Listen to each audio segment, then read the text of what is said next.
الو. سلام خانم. خوبی؟ خوبه. کجایی؟ حرم دیگه. من الان جلوی ایوون طلام. تو هم اونجایی؟ نه سر انقلاب. خب پس اول من بگم یا تو بگی؟ اول تو. خب گوشی رو بگیر رو به گنبد. گرفتم بگو. سلام علیک یا علی ابن موسی رضا.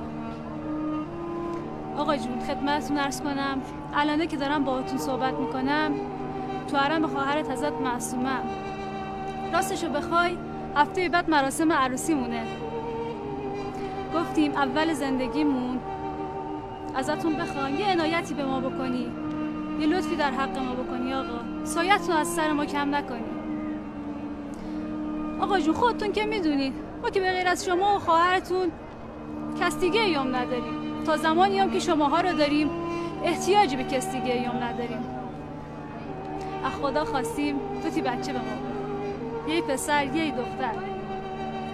اسم پسرمون رو بذاریم آقا رضا، اسم دخترمون هم بذاریم معصومه خانم.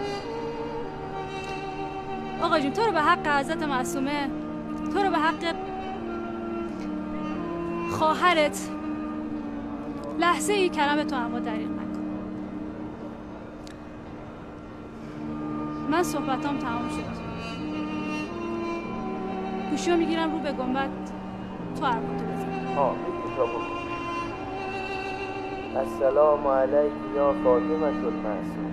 بیبی جان خدمتتان بگم که عروسی ما همین هفته دیگه.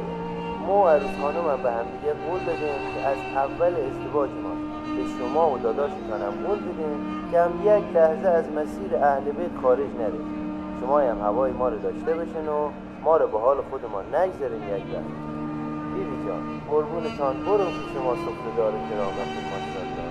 چشم ما تو دنیا به دست هیچ کس غیر شما و ضامن آهویه. سفارش ما رو هم با آقای امام رضای خودمان بکنیم. که دلم مثل همین کفترهای امام رضا هر کشید سمت.